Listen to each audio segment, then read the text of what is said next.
پچھلی دفعہ بھی طلاق کے حوالے سے میں نے ڈیٹیل ڈسکشن کی، تو بعض لوگوں نے اس میں کامنٹس میں لکھا کہ جی جو احادیث میں طلاق کے طریقے کے متعلق چیزیں آئی ہیں یا اجماع امت سے اہل سنت کے ہاں ٹرانسفر ہوئی ہیں، تو بعض لوگوں کی یہ ریزرویشن ہے کہ ہم ان چیزوں کو اس لیے ایکسیپٹ نہیں کرتے کہ وہ قرآن کے طلاق کے طریقے کے مخالف ہیں۔ تو جب قرآن میں جو طلاق کا طریقہ بیان ہوا ہے اس طریقے سے ہٹ کے جو بھی طلاق دے گا اس کی طلاق اسٹیبلش ہی نہیں ہوگی، یہ ان کا موقف ہے۔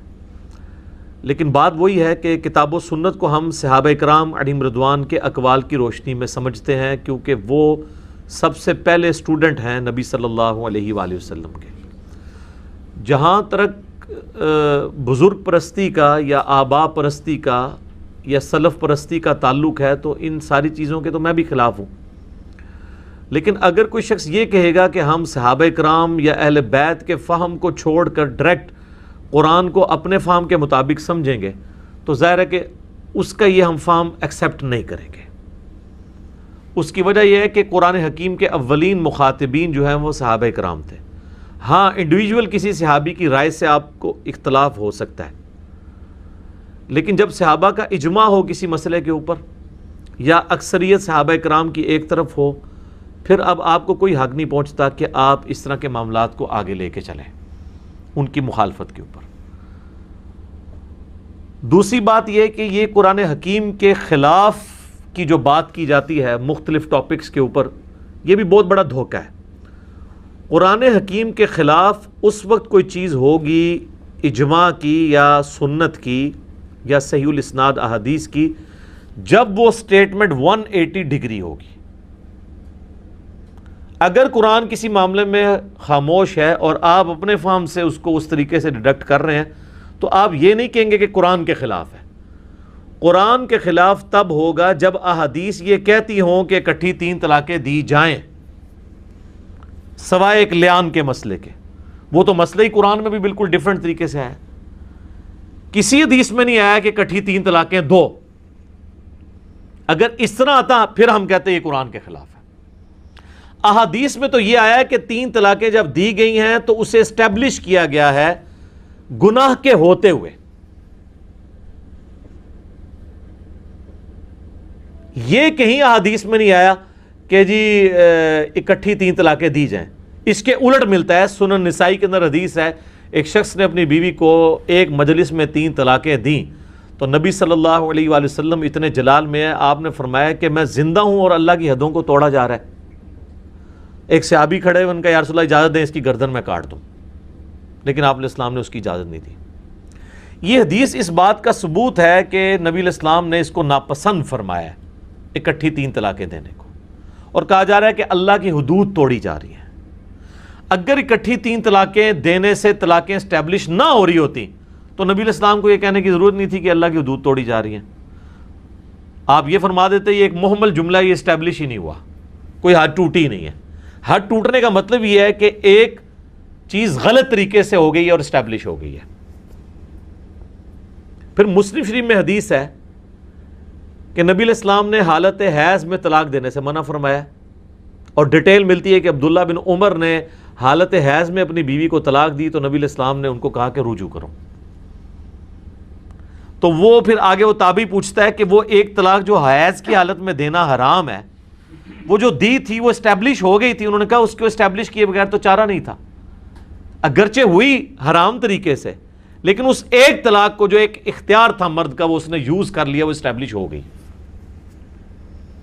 اسی طریقے سے عوام میں یہ بھی مشہور ہے کہ جی جو پریگننٹ عورت ہے حاملہ اس کو طلاق نہیں ہوتی، یہ بالکل جھوٹ ہے، کسی آیت کسی حدیث میں نہیں ہے، یہ آپ کی فلموں میں فلما دیتے ہیں۔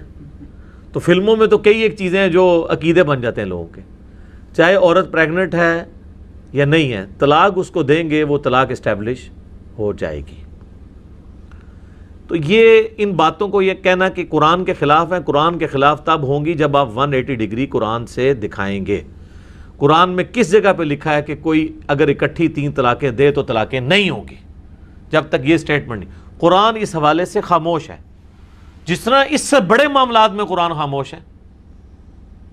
قرآن کہتا ہے جب جمعے کے لیے اذان دی جائے تو مسجد کی طرف جاؤ، لیکن بتاتے ہی نہیں ہے کہ اذان کے الفاظ کیا ہیں۔ اب کوئی اجتہاد کرے کہ نہیں جی وہ اذان کے الفاظ یہ ہوں گے کہ جی جمعہ کا ٹائم ہو گیا آ جاؤ مسجد ہی، اذان کہتے ہیں پکارنے کو، تو پکارا ہی نہیں الفاظ کے ساتھ جائے گا۔ وہ سنت ہمیں بتاتی ہے کہ اذان کے الفاظ ہیں جو نبی علیہ السلام نے تعلیم فرمایا امت کو۔ اسی طریقے سے قرآن حکیم میں نماز کی تاکید 700 مقامات پر آئی ہے، طریقہ ایک جگہ بھی نہیں آیا۔ آپ سے مشورہ کر کے قرآن نازل ہوتا تو ایک جگہ تاکید آتی، باقی 700 کی جگہ جو ہے وہ 15-20 آیات اس طرح کی ڈیٹیل نازل ہوتی جس میں نماز کا طریقہ آ جاتا تو اختلاف ہی ختم ہو جاتا۔ تو یہ یاد رکھیں کہ دین کے ماخذ بنیادی طور پر دو ہیں، قرآن اور سنت۔ جو کہتا ہے نا کہ دین کا ماخذ صرف قرآن ہے سنت نہیں ہے، وہ کافر ہے، جی گمراہ نہیں، کافر، اسے کفر اسلام کے اوپر بات ہوگی۔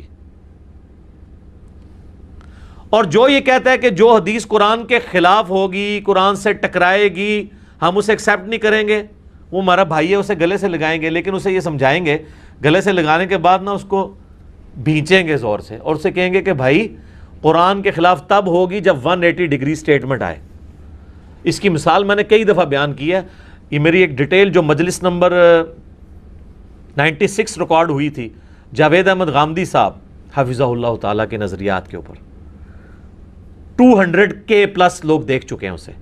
اس کے بنیادی 40 منٹ جو شروع کیے وہ میں نے اسی پہ تو بریف کیے تھے کہ ہم سے مقدمے پہ اصول پہ بات کریں۔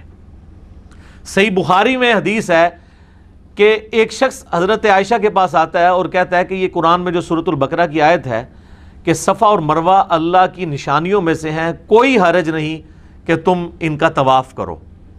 تو انہوں نے کہا کہ اس سے یہ رزلٹ نکلتا ہے کہ صفا مروہ کی سعی کرنا یہ فرض اور واجب نہیں ہے، کوئی کر لے تو ٹھیک، نہ کرے تو کوئی مسئلہ نہیں۔ اب ظاہری الفاظ میں اس طرح مانا بھی جاتا ہے، ایمانداری کی بات ہے، لیکن سیدہ عائشہ سلام اللہ علیہا نے فرمایا کہ یہ اس صورت میں ہونا تھا جب اللہ تبارک و تعالیٰ یہ کہتا کہ کوئی حرج نہیں ہے کہ صفا اور مروہ کی سعی نہ کرو۔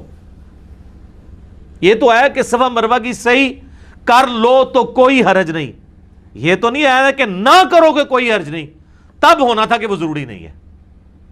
پھر انہوں نے بتایا کہ یہ الفاظ اس لیے یوز ہوئے کہ مشرکین عرب میں سے جو انصاری مسلمان ہوئے تھے وہ صفا مروہ کی سعی کو برا جانتے تھے، وہ یہ سمجھتے تھے کہ یہ بھی مشرکین عرب کی رسم ہے جو چل رہی ہے، کیونکہ صفا اور مروہ پہ انہوں نے 2 بت رکھے ہوئے تھے۔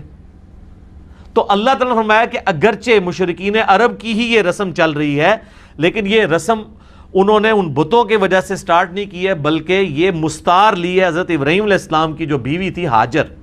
یہ ہاجرہ لفظ غلط ہے، ہاجر لفظ ہے، ہاجر۔ انہوں نے صحیح کی تھی صفا اور مروہ کے درمیان، لہٰذا یہ سنت ابراہیمی چلتی آ رہی ہے، تو کوئی حرج نہیں تم کرو، یہ اپنے دل میں میل نہ لاؤ کہ یہ مشرکین عرب کی رسم ہے۔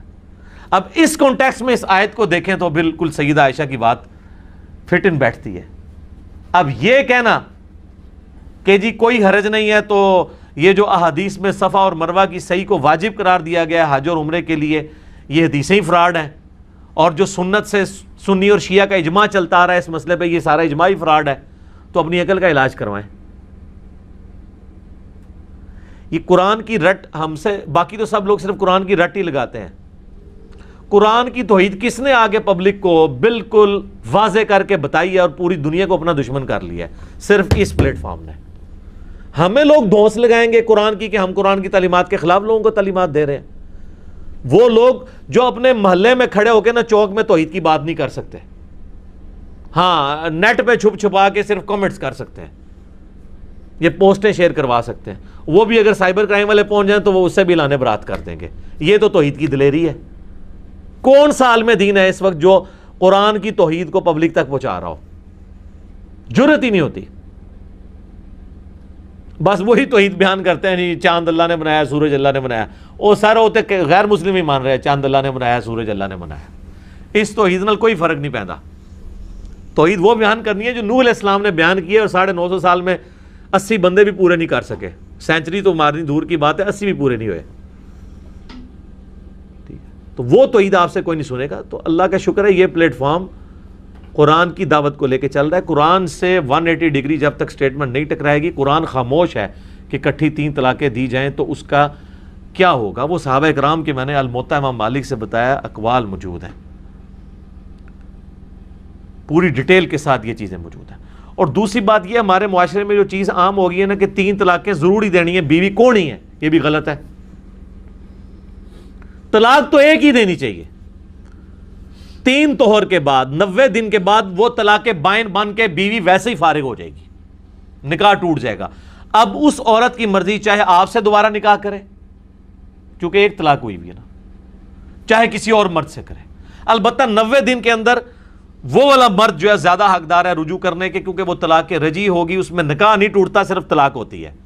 لیکن 90 دن کے بعد طلاق بائن ہونے سے نکاح بھی ٹوٹ جاتا ہے, اب نیا نکاح اور نیا حق مہر ہوگا.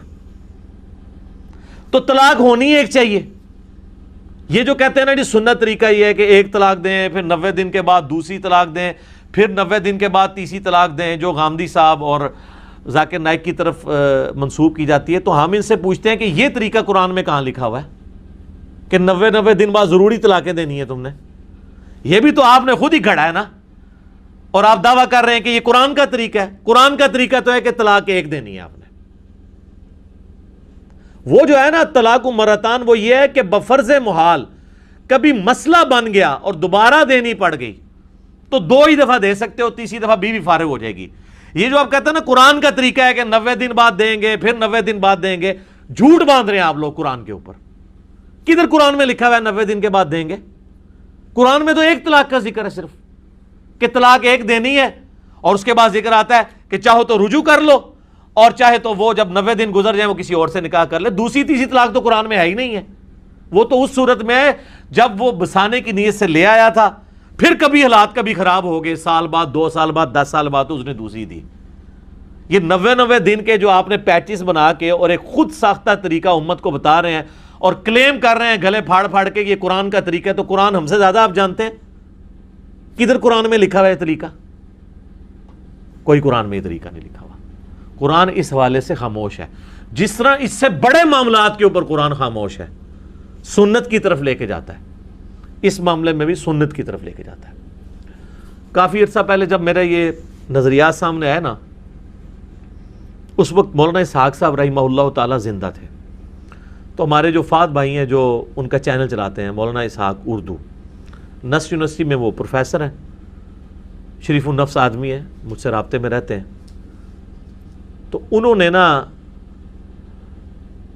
مولانا اسحاق صاحب رحمہ اللہ تعالیٰ کو کال ملائی کہ اس طرح جو ہے نا وہ انجینئر صاحب کہتے ہیں کہ ایک مجلس کی 3 طلاقیں 3 ہوتی ہیں.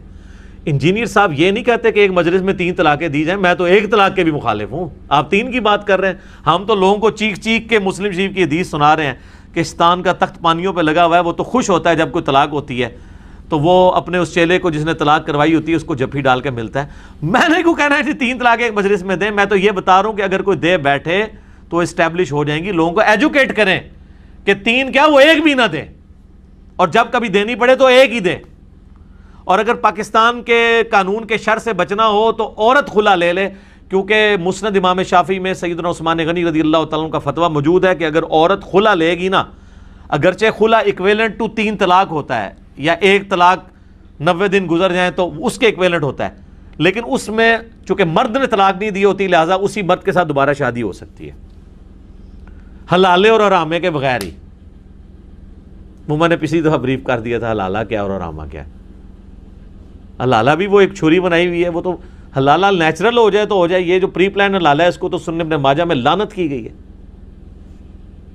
تو مولانا اسحاق صاحب کو انہوں نے کال ملائی کہ اس طرح جی انجینئر صاحب یہ کہتے ہیں جی کٹھی 3. میں نے کبھی یہ نہیں کہا کہ کٹھی 3 طلاقیں دیں, میں تو آپ سے ایک ورژن آگے ہوں. آپ تو کہتے ہیں نا 90 دن کر کے کہیں, میں تو کہتا ہوں 2 ہی کوئی نہ, اور اگر 2 تو قرآن کے تحت 1 ہی دو.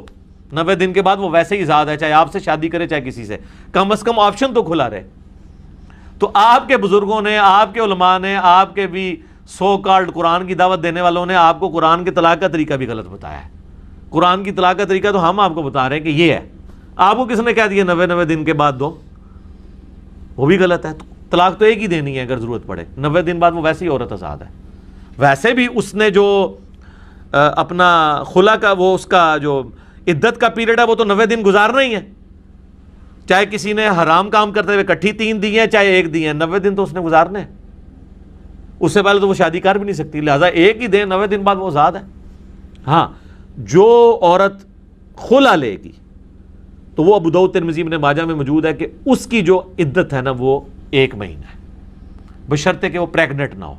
پریگنٹ کی قرآن میں آیا کہ وضع حمل، اولاد پیدا ہونے کے بعد اس کی عدت ختم ہوگی، چاہے وہ 6 مہینے لگ جائیں، چاہے وہ 9 مہینے لگ جائیں، چاہے 1 دن لگے، اور اگر وہ متعلقہ ہے تب بھی اور بیوہ ہے تو تب بھی، سوگ بھی ختم ہو جائے گا 4 مہینے 10 دن والا۔ یہ اللہ نے پریگنٹ عورت کو نا ایک ایج دی ہے کہ کیونکہ اس کے گھر اب خوشی آئی ہے نا تو اب سوگ کی کوئی تک نہیں بنتا، کیونکہ اللہ نے اس سے بڑی خوشی اسے دے دی ہے، تو سوگ اس کا ختم، اب جو بیوہ نے کرنا تھا وہ بھی ختم۔ تو قرآن کی روح سے یہ باتیں کرنا غلط ہے۔ وہ مولانا ساق صاحب کو فات بھائی نے کال ملائی اور کہا جی وہ علی بھائی کہتے ہیں کٹھی 3 ہو جاتی ہیں، اور وہ کہتے ہیں یہ صحابہ کا اجماع ہے، اور وہ کہتے ہیں یہ جو حدیث ہے مسلم شریف کی کہ نبی علیہ السلام کے زمانے میں 3 ایک تصور کی جاتی تھی، پھر حضرت ابوبکر کے زمانے میں، پھر حضرت عمر کے بھی ابتدائی چند سالوں میں، پھر حضرت عمر نے اس کو اسٹیبلش کیا کہ 3 کٹھی دی جائیں گی تو 3 ہی میں شمار کروں گا، مسلم شریف کی حدیث۔ تو پہلی بات یہ ہے کہ یہ تو حدیث آپ لوگوں کے بھی خلاف جاتی ہے، آپ لوگ کہتے ہیں کہ قرآن کے خلاف ہم نہیں باتیں مانیں گے، تو سیدنا عمر نے کیا قرآن کے خلاف یہ ڈیسیژن دیا تھا؟ یہ ہمیں پیش کرتے ہیں نا کہ حضرت عمر نے 3 طلاقیں اکٹھی کروائی ہیں، تو پیش کہاں سے کر رہے ہیں؟ مسلم شریف سے۔ تو پھر اگر اس حدیث کو آپ صحیح مانتے ہیں تو اس کا مطلب ہے کہ اس امت میں قرآن کے احکامات کو پہلے توڑنے والے تو آپ سیدنا عمر پہ تہمت لگا رہے ہیں کہ انہوں نے یہ کام جو توڑا ہے، تو یہ مجھے کیوں کہہ رہے ہیں کہ میں نے طریقہ بدل دیا اور میں لوگوں کو بتا رہا ہوں؟ آپ یہ حدیث ہمیں پیش کرتے ہیں نا، تو حدیث کو پھر آپ خود بھی ٹھیک مانیں نا، اور آپ کے حضرت عمر نے پہلی دفعہ قرآن کے طلاق کا طریقہ بدلا، قرآن میں طریقہ اور تھا، حضرت عمر نے اپنا بنا دیا، کڈی بڑی پھکی ہے، یہ تو ہی لبدی ہے۔ اس کو کہتے ہیں تھنک آؤٹ آف باکس۔ وہی بات جو آپ دلیل کے طور پہ پیش کر رہے ہوتے ہیں وہ آپ کو پتہ ہی نہیں ہے کہ آپ ہمارے اوپر وہ تھوڑی مارنا چاہ رہے ہیں اور آپ کے اوپر وہ توپ کا گولہ بن کے گر رہی ہے، اور جیسے تو ہم پتہ ہے سمجھدار فوجی ہوتے ہیں نا وہ گرنیڈ پھاڑ کے نا واپس اڑ دیتے ہیں، میرے اللہ کو گرنیڈ سٹے میں وہ بھی واپس سٹاں گا، نال جڑا نا تبرکن تو اور بھی چونگے سٹاں گا واپس۔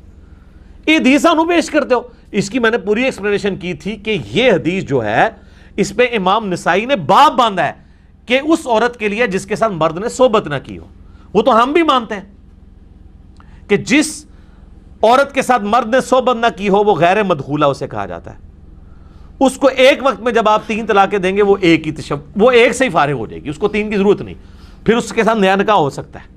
لیکن شادی شدہ عورت جس کی رخصتی ہو چکی ہے، جس سے مرد نے صحبت کی ہے، اس کے ساتھ اگر یہ کام کریں گے تو پھر سر اب وہ اس کی طرف آپ رجوع نہیں کر سکتے اگر کٹھی 3 طلاقیں دے دی ہیں۔ تو مولانا ساق صاحب کہتے ہیں کہ ہاں یہ علی کی بات صحیح ہے، وہ فون کال انہوں نے میرے خلاف چڑھائی ہوئی ہے، اس فون کال کی ایک ایک بات مولانا ساق صاحب نے اگرچہ میرے خلاف کی ہے لیکن وہ خود ان کے موقف کے خلاف جاتی ہے۔ انہوں نے کہا یہ علی کی بات صحیح ہے کہ صحابہ کرام کا یہی موقف تھا کہ کٹھی 3 طلاقیں 3 ہوتی ہیں۔ تو سر پہلی بات تو ثابت ہوئی کہ انجینئر صاحب صحابہ کرام کے فارم کے ساتھ کھڑے ہوئے ہیں، خود بقول مولانا اسحاق صاحب کے جو میرے خلاف کال ریکارڈڈ ہے 4 منٹ کی، وہ آپ سن لیں۔ دوسرا انہوں نے کہا علی کی یہ بات بھی صحیح ہے کہ عبداللہ ابن عباس جن کے اوپر یہ پورا اہل حدیث کا مسئلہ کھڑا ہے وہ خود بھی ایک وقت کی 3 طلاقوں کو 3 مانتے تھے، ان کے تو فتوے ہیں مصنف ابن ابی شیبہ میں، سنن الکبریٰ البیہقی میں، اور شیخ زبیر صاحب نے طلاق کے چیپٹر میں وہ جو ایک مجلس میں جو 3 طلاقیں اکٹھی ہو جاتی ہیں، وہ ایک بندہ آتا ہے عبداللہ ابن عباس کے پاس کہ میں نے 100 طلاقیں دی ہیں، تو انہوں نے کہا 3 طلاقوں کی وجہ سے تو تیری بیوی ہمیشہ کے لیے حرام ہوگی، 97 طلاقیں تو نے اللہ کے ساتھ مذاق کی ہیں۔ ابن عباس تو خود فتویٰ دیتے تھے کہ ایک مجلس کی 3 طلاقیں 3 ہوتی ہیں، لہٰذا ابن عباس کی حدیث مسلم شریف سے پیش کرنا کہ حضرت عمر پہلا شخص ہے جس نے اکٹھی 3 طلاقیں کروائی ہیں، وہ انہوں نے کروائی تھی غیر مدخولہ کے لیے۔ انہوں نے کہا کہ ہم اب اس کے لیے بھی اس کو اسٹیبلش کر دیں گے، اب لوگوں کا یہ عذر نہیں قبول کریں گے، یہ علیحدہ سے ایک ٹاپک ہے۔ تو وہ مولانا ساق صاحب کہتے ہیں کہ وہ ابن عباس بھی دیتے تھے، لو جی ایک ابن عباس پہ ہی آپ کھڑے تھے، اور اس کی بھی ایک روایت کے اوپر جو مسلم شریف کے اندر ہے، اور اس کا فہم بھی آپ اس طریقے سے بیان کرتے تھے، اور جب ہم کہتے تھے کہ ابن عباس تو خود اس کے خلاف چلتے ہیں جو اپنی روایت بیان، اگر راوی حدیث اپنی روایت کے خلاف چل رہا ہو تو اس کا کیا مطلب ہے کہ وہ اس روایت کو کس درجے میں لیتا ہے؟ اس کا فام وہی لیتا ہے جو ہم لیتے ہیں، کہ ان کو عبداللہ ابن عباس کو پتا تھا یہ غیر مدخولہ کے لیے جس کے ساتھ مرد نے صحبت نہ کی ہو۔ تو مولانا اسحاق صاحب کہتے ہیں وہ ابن عباس واقعی نا فتویٰ وہی دیتے تھے جو حضرت عمر کا ہے، وہ فتنے کے ڈر کی وجہ سے فتویٰ، یہ انہوں نے مولانا اسحاق نے تعویل کی۔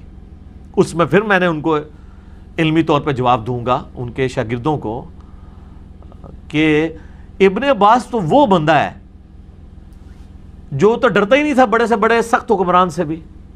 خود مولانا اسحاق صاحب بتاتے ہیں کہ جی جو ہم بھی بیان کرتے ہیں کہ سنن نسائی میں حدیث ہے کہ وہی عبداللہ ابن عباس عرفات میں باہر نکلتے ہیں اور تلبیہ کی آواز نہیں سنتے، تو کہتے ہیں میں تلبیہ کی آواز نہیں سن رہا، تو بتایا جاتا ہے لوگ حضرت معاویہ کے ڈر کی وجہ سے تلبیہ کہنا چھوڑ گئے، چونکہ حضرت علی اونچی آواز میں تلبیہ کہتے تھے، انہوں نے سنت جاری کی تھی، حضرت معاویہ اس کے الٹ چل رہے تھے۔ تو انہوں نے فرمایا کہ سنن کبریٰ البیہقی میں بھی اس کی پوری ڈیٹیل موجود ہے، انہوں نے کہا ان پر اللہ کی لعنت ہو، معاویہ کی ناک خاک آلود ہو، انہوں نے بغض علی میں رسول اللہ کی سنت کو چھوڑ دیا۔ رسول اللہ اونچی آواز میں لبیک کہتے تھے، پھر ابن عباس نے وہاں لبیک اللہم لبیک اونچی آواز میں کہا۔ یار حضرت معاویہ کا جو دور ملوکیت تھا، جتنی سختیاں اس کے اندر تھیں، حضرت عمر میں تو پھر بھی سنت کی بات سن کے ٹالنس آ جاتی تھی۔ ابن عباس تو وہ دلیر بندہ ہے جو حضرت معاویہ کے اگینسٹ کھڑا ہو گیا۔ اس کے بارے میں کہنا کہ حضرت عمر کے دور میں وہ حضرت عمر کی عزت کرتے ہوئے خاموشی اختیار کر لیتے تھے، اور یہ وہی ابن عباس ہے جس کے بارے میں مسند احمد میں آتا ہے حج تمتع پہ جب حضرت عمر نے پابندی لگائی اور لوگ آ کے جو ہے وہ بات کرتے ہیں، تو حضرت ابن عباس ہی کہتے ہیں قریب آسمان سے پتھر برس پڑے کہ میں تمہیں رسول اللہ کی حدیثیں سناتا ہوں اور تم کہتے ہو کہ عمر نے حج تمتع پابندی لگائی، رسول اللہ نے حج تمتع کیا ہے۔ یہ وہ ابن عباس ہیں، وہ تو لحاظ ہی نہیں کرتے تھے کس کا، لہٰذا ان کی بات کہنا کہ انہوں نے تقیتاً حضرت عمر کے دور میں 3 کو 3 کہا تھا، بعد میں تو کوئی ملتا ہی نہیں ہے، ان کے تو فتاوے جو موجود ہیں ان میں تو یہی ملتا ہے کہ وہ اسٹیبلش کرتے تھے۔ ہاں اہل تشیع کے ہاں یہ رائے پائی جاتی ہے، ہم کوئی مطلب تنگ نظر نہیں ہے کہ ہم کہیں کہ یہ رائے نہیں پائی جاتی۔ میرا دعویٰ ہے کہ اہل سنت کے ہاں یہ اتفاقی مسئلہ چلتا آ رہا ہے۔ اہل سنت میں یہ ابن تیمیہ سے پہلے کسی نے اس مسئلے کو اس طریقے سے جو ہے نا وہ کھڑا نہیں کیا، اور ابن تیمیہ کے بعد بھی اہل حدیث میں سارے لوگ اس کے قائل نہیں ہیں۔ شیخ زبیر علی صاحب نہیں قائل تھے، بلکہ وہ مجھے کہتے تھے کہ علی بھائی آج کے اہل حدیث کا ایک مسئلہ ایسا ہے جو میں کہتا ہوں اجماع صحابہ اور اجماع امت اور اہل سنت کے خلاف ہے، اجماع کے یہ لفظ بولا کرتے تھے، اور وہ طلاق کا مسئلہ ہے۔ میرے 1 to 100 کوسچنز میں جب میں نے آخر میں مجھے پتا تھا یہ جواب نہیں دیتے ہیں کیونکہ وہ پورا ایک مسلک کھڑا ہوا ہے نا، تو میں نے اس سوال کے سٹارٹ میں کہا تھا آپ کی مرضی جواب دیں یا نہ دیں، تو میں نے کہا 3 طلاق کا مسئلہ بتائیں، تو وہ اس پہ کھڑے ہو گئے تھے۔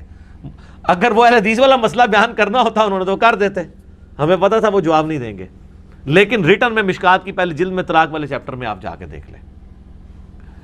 تو جو لوگ یہ سمجھتے ہیں کہ ہم معاذ اللہ قرآن کے خلاف چل رہے ہیں، تو ایسا نہیں ہے۔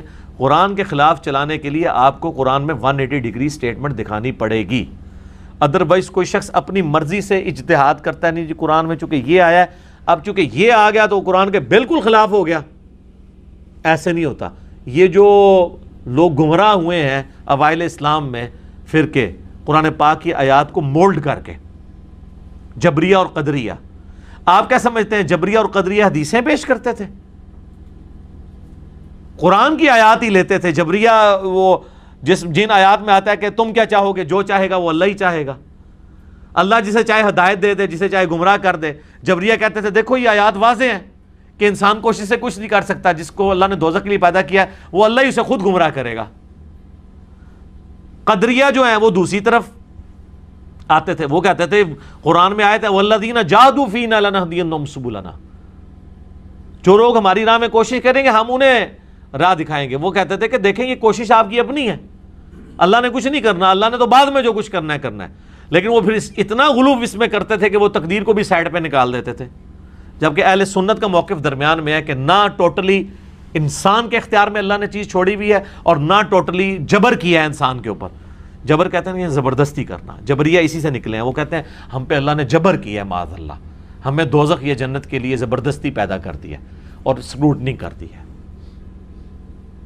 اور قدریہ جو ہیں وہ تقدیر کے منکر ہو گئے, وہ دوسری طرف چلے گئے کہ نہیں بھی اللہ نے بنا کے دنیا چھوڑ دی ہے, وہ جس طرف دنیا کی مرضی ہوگی اس طرف لے کے چلیں گے. یہ دونوں ایکسٹریمز تھی. لہٰذا یہ میں نے دیکھیں آلموسٹ اس پہ آدھا گھنٹہ میں نے لگا دیا صرف اس لیے کہ پچھلی دفعہ بعض لوگوں کے کومنٹس آئے تھے. میں چاہ رہا ہوں کہ میں اس کو اپنی زندگی میں اس حوالے سے, ویسے تو میں نے کئی ایک ویڈیوز ریکارڈ کروا دی ہیں, تعصب کی اینک اتار کے دیکھیں. آپ ضرور یہ موقف اڈاپٹ کر سکتے ہیں کہ نہیں میرے نزدیک یہ موقف اس طرح نہیں اس طرح ہے. ہمیں کوئی یہ دھونس نہ لگائے کہ ہم قرآن کے خلاف چل رہے ہیں. قرآن کے حق میں آواز بلند کرنا اور اپنی لائف کو سٹیک پہ لگانا, کروڑوں لوگوں کی دشمنیاں مول لینا اس پلیٹ فارم سے ہو رہا ہے. لہٰذا یہاں کوئی یہ نہ سمجھے کہ ہم قرآن کے خلاف کوئی بات ایکسیپٹ کر لیں گے. طلاق کا تو مسئلہ ہی بہت چھوٹا ہے. مجھے کیا تھا, میں طلاق میں بھی مخالفت لے سکتا ہوں. آج جو لوگ شرک کے اوپر چل رہے ہیں, آپ ان کو کہیں گے طلاق کا مسئلہ زیادہ آپ کو چبھتا ہے یا چبھے گا اگر میں وہ والا موقف اڈاپٹ کروں, یا یہ جو انجینئر صاحب آپ کے بابوں کے ساتھ جو کچھ کرتے ہیں ان کی تعلیمات کے ساتھ یہ چبھتا ہے, تو وہ کہیں گے جی وہ سارے موقف ہی اڈاپٹ کر لیں ہمارے مخالفت کے, صرف ہمارے بابوں کو کہنا چھوڑ دیں تو ہم اس کے ساتھ کھڑے ہیں. مجھے کئی علماء ہیں, مفتیاں ہیں, فون کرتے ہیں جی انجینئر صاحب بہت بڑا کام کر رہے ہیں جی, آپ اہل بیت کا دفاع تو کسی نے آج تک ویسا کیا نہیں جو آپ کر رہے ہیں, بس صرف بابوں پہ ہاتھ ہولا رکھیں. بھی بابوں پہ ہاتھ ہولا کیسے رکھ لیں؟ جب ہم اہل بیت کے دفاع کے لیے کھڑے ہیں تو ہم اللہ کے دفاع کے لیے نہ کھڑے ہوں, توحید کے دفاع کے لیے نہ کھڑے ہوں. اہل بیت سے ہماری عقیدت کیا اس وجہ سے ہے کہ وہ اہل بیت کو اللہ نے مرتبہ دیا ہوا ہے, یا اس وجہ سے کہ ان کی نسبت اللہ اور اس کے رسول کے ساتھ ہے؟ ہمیں کسی کے ساتھ کیا ہمدردی ہو سکتی ہے؟ دیکھیں انسان کی محبت صرف خونی رشتے کے ساتھ ہوتی ہے جو نیچرل ہے, باقی ساری محبتیں آپ نے ارن کرنی ہے. نبی علیہ السلام کے ساتھ بھی ہماری جو محبت ہے وہ ہم نے ارن کی ہوئی ہے, بچپن سے ہمارے دماغ میں ڈالا گیا. ادروائز آج ایک نیو مسلم آتا ہے, اس کو نبی علیہ السلام کی محبت ارن کرنی پڑے گی. صحابہ کو اس لیے ارن کرنی نہیں پڑتی تھی کہ وہ حضور کی صحبت کر لیتے تھے, آپ کی شخصیت سے متاثر ہوتے تھے, آہستہ آہستہ آپ کے دل میں, ان کے دل میں حضور کے لیے محبت آ جاتی تھی. آج نبی علیہ السلام کی آپ کس طرح کسی کے دل میں محبت ڈالیں گے؟ تعلیمات کی روشنی میں آہستہ آہستہ آہستہ آہستہ کرتے کرتے کرتے وہ ارن کرے گا. لیکن ماں باپ کی محبت, بیوی بچوں کی محبت آپ کو ارن نہیں کرنی پڑتی, بلکہ آپ کے اندر جبلی طور پہ اللہ نے رکھی ہوئی ہے.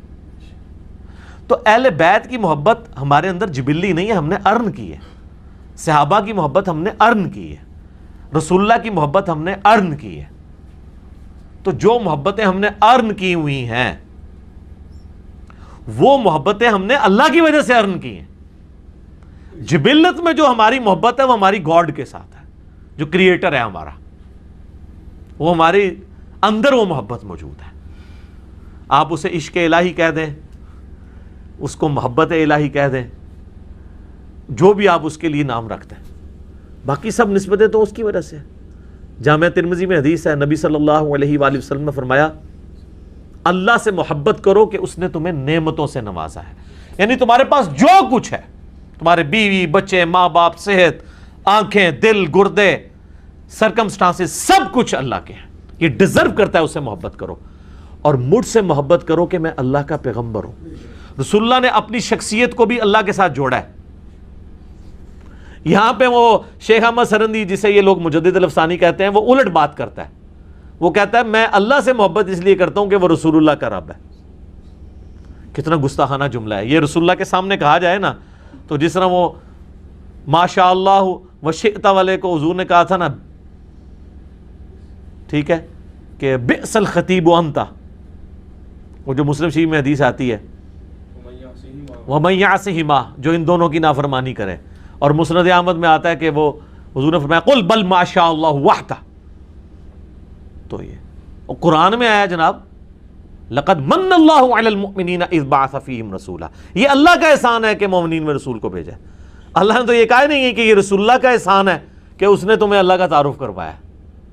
یہ ہر چیز کو الٹتا ہے. اور یہ تو چلو پرانے تھے نا, رسول اللہ تک رہتے تھے, اب تو رسول اللہ صلی اللہ علیہ وسلم بھی بیچ میں سے نکل چکے ہیں. اب تو کہتے ہیں ہمارے بابے سب کچھ ہیں, انہوں نے ہمیں اللہ رسول کا تعارف کرایا, کھیت ہے مٹی تو انہوں تعارف کرایا ہے, اپنی عبادت کروائی ہے. اپنے نامہ دے کلمے پڑھوائے نے. تو ان چیزوں کو سمجھے کہ ہم سب کچھ اللہ کے ریفرنس سے لے کے چلتے ہیں. اگر اللہ کو آپ نے نکال دیا ہے تو سر آپ کے پلے اب کوئی شے نہیں ہے. سورۃ البقرہ آیت نمبر 235. اعوذ باللہ من الشیطان الرجیم. بسم اللہ الرحمن الرحیم. ولا جناح علیکم فیما عرضتم بہ من خطبۃ النساء، اور کوئی گناہ نہیں تم پر اس بات میں کہ اشارے سے پیغام نکاح پہنچا دو ان عورتوں کی طرف، یعنی جو عورتیں مطلقہ ہیں یا بیوہ ہو چکی ہیں. او اکننتم فی انفسکم، یا اپنے دل میں اس خواہش کو چھپائے رکھو. علم اللہ انکم ستذکرونہن، اللہ تعالیٰ خوب جانتا ہے کہ تم ان کا ذکر تو کرو گئی، تم خواہش رکھتے ہو ان سے نکاح کی، لیکن ظاہر ہے کہ جب تک عدت ہے اس دوران آپ ان کو پیغام نکاح نہیں پہنچا سکتے، یہ اللہ کی طرف سے حرام ہے. وَلَٰكِن لَا تُوَاعِدُوهُنَّ سِرًّا، البتہ ان سے کوئی خفیہ طور پر وعدہ نہ لو. إِلَّا أَن تَقُولُوا قَوْلًا مَعْرُوفًا، ہاں شریعت کے مطابق کوئی معروف بات کر سکتے ہو، کسی کے ذریعے یہ پیغام پہنچا سکتے ہو، لیکن اس میں نکاح کے الفاظ نہیں استعمال. میں کسی عورت کے ذریعے ایسی مطلقہ یا بیوہ کو آپ پیغام یہ پہنچا سکتے ہیں کہ جی آپ نے عدت گزارنے کے بعد مجھے آپ سے ایک ضروری کام ہے. یہ نہیں کہہ سکتے کہ میں آپ سے نکاح کی خواہش رکھتا ہوں، تو ظاہر ہے کہ وہ عورت کو ایک اشارتاً بات پہنچے گی. تو یہ اللہ کی حدود ہے. وَلَا تَعْزِمُوا عُقْدَةَ النِّكَاحِ حَتَّى يَبْلُغَ الْكِتَابُ أَجَلَهُ، اور اس وقت تک بات پکی مت کرو نکاح کی یہاں تک کہ وہ جو اللہ کی کتاب ہے وہ اپنی انتہا کو پہنچے. یعنی کتاب سے مراد شریعت، یعنی اگر وہ عورت مطلقہ ہے تو پھر ظاہر ہے کہ 3 طہر تک، اور اگر وہ بیوہ ہے تو 4 مہینے 10 دن، وہ بھی قرآن میں گزر چکا، اور اگر وہ پریگنٹ ہے تو وہ پورے وضع حمل کے بعد اس کے بعد کے بھی 40 دن. وَاعْلَمُوا أَنَّ اللَّهَ يَعْلَمُ مَا فِي أَنفُسِكُمْ فَاحْذَرُوا، اور جان لو کہ اللہ تبارک و تعالی خوب جانتا ہے جو تمہارے جی کے اندر ہے، اس سے ڈرتے رہو. وَاعْلَمُوا أَنَّ اللَّهَ غَفُورٌ رَحِيمٌ، اور یہ بھی جان لو کہ اللہ تبارک و تعالی بے شک بخشنے والا ہے اور برداشت کرنے والا ہے. ان اللہ غفور حلیم، اللہ تعالیٰ بخشنے والا اور حلم والا، برداشت کرنے والا ہے. لا جناح علیکم ان طلقتم النساء ما لم تمسوہن، کوئی حرج نہیں تم پر اگر تم طلاق دو ان عورتوں کو جن کو تم نے ابھی تک ٹچ نہیں کیا. مراد یہ کہ ابھی رخصتی نہیں ہوئی، نکاح ہوا تھا. جیسے نبی علیہ السلام کا بھی سیدہ عائشہ سے نکاح ہوا، 3 سال بعد رخصتی ہوئی. تو عرب میں یہ تھا کہ طلاق مطلب رخصتی ڈیلے، ادھر بھی ہمارے معاشرے میں بھی ہے، جب تک وہ مرد کا کاروبار سیٹ نہ ہو جائے یا کوئی نوکری نہ لگ جائے تو بعض کر لٹکا کے رکھتے ہیں وہ بچیوں کو. تو اگر ایسا معاملہ ہے کہ تم نے طلاق دی ایسی عورت کو جن کو تم نے ابھی ٹچ نہیں کیا، او تفرضوا لہن فریضہ، یا ان کے ساتھ حق مہر فائنل نہیں کیا، یہ تو طے کر لیا ہے، حق مہر کے بغیر تو نکاح ہی نہیں ہوتا کہ حق مہر تمہیں دوں گا، لیکن وہ ابھی کوئی فائنل کنسنسس نہیں ہوا کہ کون سا ہے. اور اگر اس طرح کا اگر نکاح ہونا جس میں بھی فائنل نہیں ہوا تو عورت کے پاس مرد اسی صورت میں جائے گا کہ پہلے اسے حق مہر دے گا، ورنہ اس کے قریب نہیں جا سکتا، یا یہ ہے کہ عورت خود معاف کر دے. وَمَتِّعُوهُنْ، اور انہیں خرچہ دو، عَلَى الْمُوسِعِ قَدَرُهُ وَعَلَى الْمُقْتِرِ قَدَرُهُ، وسعت والا اپنی حیثیت کے مطابق اس کو جیب خرچ دے. یعنی جب آپ نے نکاح کر لیا نا تو اس دوران آپ بیوی کو جیب خرچ دیں، کیونکہ وہ آپ کی بیوی تو ہے. لیکن اگر وہ ڈیمانڈ نہیں کرنا چاہتی ہے، وہ بھی فی الحال ماں باپ کے گھر ہے، وہ علیحدہ معاملہ ہے، وہ خود چھوڑ دے، علیحدہ معاملہ ہے، لیکن بہتر ہے کہ اس کو یہ دیا جائے. لیکن وہ کہا گیا کہ وسعت والا امیر آدمی اپنی حیثیت کے مطابق دے گا، غریب آدمی اپنی حیثیت کے مطابق. میں نے پچھلی دفعہ ڈسکس کیا تھا، وہ طلاق ہو جاتی ہے تو وہ جا کے کورٹ میں کیسز کرتے ہیں، اور وہ مطلب وہ اس کو بھی پتہ ہے کہ یار یہ اس مرد کی تنخواہ اتنی ہے نہیں ہے، وہاں جا کے کہتے ہیں 40,000 روپے مہینے کا خرچہ لگا دو. تو 40,000 تو اس بیچارے کی ٹوٹل تنخواہ ہوتی ہے. تو جب تم شادی کر رہی تھی تو اس وقت تم نے یہ مطلب اس وقت تو جیب خرچ 10,000 تھا تمہارا، اور اب طلاق لے لیا تو اب اس سے صرف ایک بچے کے عوض 40,000 روپے مانگ رہی ہو، تو یہ بھی زیادتی ہے. متاعا بالمعروف، یہ اپنی اپنی حیثیت کے مطابق. یہ دیکھیں جی اسلام کی کتنی خوبصورتی ہے کہ ہر معاشرے میں یہ رقم ڈیفرنٹ ہوگی. اب اس کی رقم کو ڈیفائن کر کے اگر فقہ کی کتابوں میں لکھ دیا جائے اور پھر وہ فقہ کی کتابوں والے کہیں جی دیکھیں جی یہ تو ہمارے اماموں نے بزرگوں نے رقم بتائی ہے، قرآن میں تو لکھی نہیں ہوئی ہے، تو آپ تو بیڑا غرق کر رہے ہیں، آپ کے بزرگ اگر بتائیں گے بھی تو غلط ہے۔ اگر انہوں نے اس وقت چاندی لکھی تھی تو آج تو چاندی ایبسلیٹ ہو گئی ہے، بزرگ تو پھر فیل ہو گئے، اب تو پوری کرنسی آ گئی سونے کے اوپر۔ تو بزرگوں نے اگر چاندی کے حساب سے خرچہ اس زمانے میں لگایا تھا تو آج تو پھر انجینئر صاحب بتائیں گے کہ کون سا خرچہ ہے، تو آپ ہمارے مقلد ہو جائیں گے؟ نہیں، یہ اجتہاد کا دروازہ قیامت تک کھلا ہوا ہے، بزرگوں کا کوئی لینا دینا نہیں۔ وہ بزرگ اپنے زمانے کے لیے ضرور بزرگ تھے، جدید فقہی مسائل ہر دور میں ان کو ریفریز کیا جائے گا۔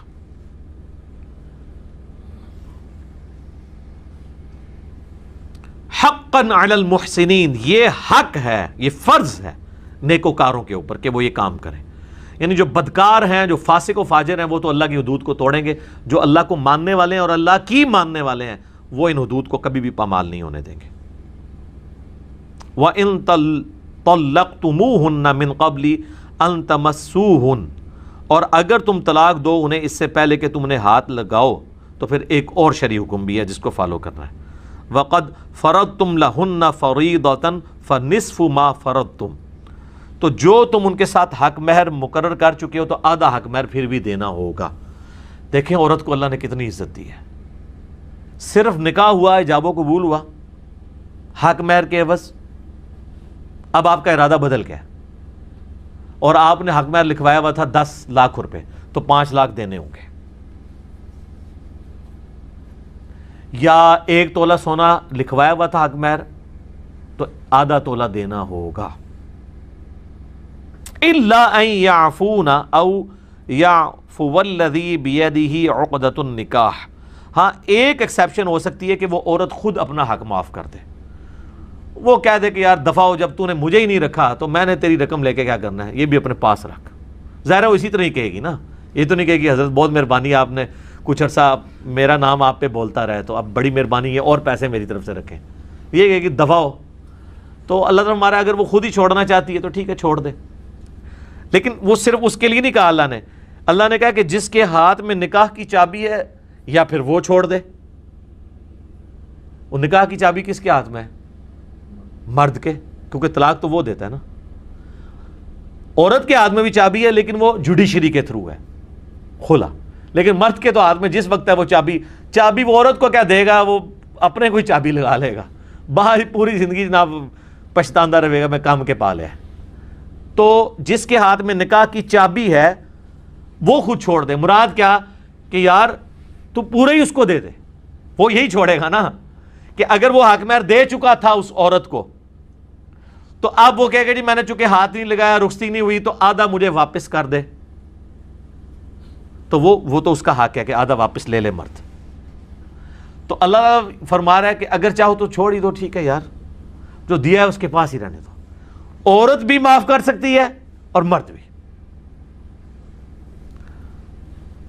وَأَن تَعْفُوا أَقْرَبُ لِلتَّقْوَىٰ، اور اگر تم معاف ہی کر دو یہ پرہیزگاری کے قریب ہے۔ اللہ تعالیٰ نے اصول تو بیان کیا ہے لیکن انکریج اس کو کیا کہ یار ٹھیک ہے نکاح کیا تھا یار کیا فرق پڑتا ہے، اس کے پاس ہی رہنے دو، آدھا بھی واپس نہ لو، پورے ہی عورت کو دے دو۔ وَلَا تَنْسَوُا الْفَضْلَ بَيْنَكُمْ، اور نہ بھلایا کرو احسان کو آپس میں لین دین کے معاملے میں، یعنی اس کی جزا پھر اللہ دے گا۔ یہ مرد پھر اس عورت کے ساتھ اگر ایک طرف اس کو یہ تکلیف پہنچی ہے نا کہ اس نے اس کو چھوڑا ہے، اس نے جینون ریزن سے بھی چھوڑا ہو، تو ایٹ لیسٹ یہ احسان بھی اللہ کے حضور اس کی نیکی پکی ہو جائے گی کہ ٹھیک ہے پورا اس کے پاس رہنے دیا۔ اللہ تعالیٰ یہ بھی نہیں کہہ رہا کہ میں وہ جو تم چھوڑو گے تو وہ رائے گاں جائے گا، یہ صرف دنیا میں تمہاری واہ واہ ہوگی، میں اس کے اگینسٹ تمہیں اجر دوں گا اگر تم نے اس عورت کو پورا ہی حق مہر دے دیا، اسے آدھا بھی نہ لیا۔ ان اللہ بما تعملون بصیر، بے شک اللہ تعالیٰ خوب جانتا، خوب دیکھ رہا ہے جو تم کرتے ہو۔ اب یہ طلاق کی اتنی لمبی ڈسکشن جو کئی آیات سے چل رہی ہے، اس کو کنکلوڈ اللہ تعالیٰ کس کے اوپر کر رہا ہے؟ نماز کے اوپر، کیونکہ طلاق کے مسائل میں جگہ جگہ ایک بات آئی تھی، تقوی تقوی، اللہ سے ڈر جاؤ، اللہ تمہیں دیکھ رہا ہے، اللہ کی حد نہیں چھوڑنی، اللہ تمہارے نفسوں کے اندر آنے والے خیالات کو بھی دیکھنے والا ہے۔ تو اللہ کا تصور دل میں پختہ کرنے کا ذریعہ سب سے بڑا کون سا ہے؟ نماز۔ موسیٰ علیہ السلام کو بھی اللہ نے کیا وحی کی تھی؟ وَأَقِمِ الصَّلَاةَ لِذِكْرِي، مجھے یاد رکھنے کے لیے نا نماز کو قائم رکھنا ہے. باقی ساری عبادات تو چھوٹی ہیں نا جی. ایٹ لیسٹ جو عبادت ریکوائرڈ ہے وہ تو نماز ہے. اور کوئی بندہ کوئی سنت اذکار نہ بھی کرے, صرف فرض نماز ہی پڑھتا رہے, تو وہ 5 ٹائم اللہ تعالیٰ کو رسپانس کر رہا ہے. اللہ کی یاد اس کے دل سے جا نہیں سکتی. اب یہ ٹاپک کنکلوڈ ہو رہا ہے. والذین یتوفون منکم ویذرون ازواجا, تم میں سے جو لوگ فوت ہو جائیں اور وہ بیویاں پیچھے چھوڑ جائیں, وصیۃ لازواجہم متاعا الی الحول غیر اخراج, تو وہ پیچھے یہ وصیت کر جائیں کہ ان کی بیویوں کو 1 سال تک خرچہ دیا جائے اور گھر سے نہ نکالا جائے. یہ آیات پھر وہ وراثت کی آیات سے منسوخ ہو گئی. اس میں تو اللہ نے خود 1/8 حصہ رکھ دیا تھا بیوی کے لیے. ایک بیوی کو 1/8 ملے گا, اگر 2 ہوں گی تو 1/8 پورے مال کا 2 میں تقسیم ہوگا, 1/16 1/16 ملے گا. یہ نہیں ہے کہ اس کو بھی 1/8 ملے گا, پھر تو 4 بیویاں ہوئی تو پیچھے بچنا ہی کچھ نہیں ہے. ٹھیک ہے, تو یہ منسوخ ہو گیا. تو عورت کو آپ طلاق کے بعد بھی 1 سال تک خرچہ دیں گے. یہ اس صورت میں تھا جب اللہ نے وہ رکھا نہیں تھا, وہ والا معاملہ. فَإِنْ خَرَجْنَا فَلَا جُنَاحَ عَلَيْكُمْ فِي مَا فَعَلْنَا فِي أَنفُسِهِنَّ مِن مَّعْرُوف, اگر وہ خود جانا چاہتی ہیں تو کوئی گناہ نہیں تم پر, کہ وہ اگر کوئی اپنا مناسب معاملہ دیکھنا چاہتی ہیں, یعنی کوئی اور نکاح کرنا چاہتی ہیں, تو عدت کے دوران تو ظاہر ہے کہ وہ عدت وہیں گزاریں گی, بعد میں پھر وہ اپنے نکاح کر سکتی ہیں. واللہ عزیز حکیم, اور اللہ تعالیٰ غالب ہے, حکمت والا ہے. وَلِلْمُطَلَّقَاتِ مَتَاعٌ بِالْمَعْرُوف, اور جو طلاق یافتہ عورتیں ہیں ان کو بھی مناسب طور پہ کچھ نہ کچھ خرچہ دیا جائے. حقاً علی المتقین, یہ بھی متقین کے لیے ہے. ظاہر ہے وہ طلاق اگر آپ ایک عورت کو دیں گے نا, تو یہ ذہن میں رکھیے گا اس عورت کو آپ نے عدت کے دوران گھر سے نہیں نکال سکتے. 3 مہینے تک خرچہ بھی دیں گے, چاہے 1 طلاق دیا یا غلطی سے 3 دے دیا, ہر صورت میں آپ نے اس کو یہ کرنا ہے. ہاں خود جانے چاہے وہ علیحدہ بات ہے. کذالک یبین اللہ لکم آیاتہ لعلکم تعقلون, اللہ تعالیٰ اس طریقے سے اپنی آیات کھول کھول کر بیان کرتا ہے تاکہ تم سمجھ جاؤ. تو یہ آیت نمبر 242 پہ وہ ٹاپک طلاق والا مکمل ہوا. یہ اللہ کی سنت ہے کہ بیچ میں اگر کوئی اور ٹاپک بھی آ جائے نا, پھر بھی جو مین ٹاپک ہوتا ہے نا, جب گفتگو کنکلوڈ کی جاتی ہے نا, اس سے ریلیٹڈ پھر وہ آپ سورہ نساء دیکھیں, سٹارٹ ہوئی ہے وراثت کے احکامات کے ساتھ, پھر 70-80 آیات بیچ میں منافقین کے بارے میں, جب اینڈ ہوئی ہے نا آخری آیت کون سی ہے, کلالہ کی. تو جو مرکزی ٹاپک, تو یہاں پہ مرکزی ٹاپک ختم ہوا.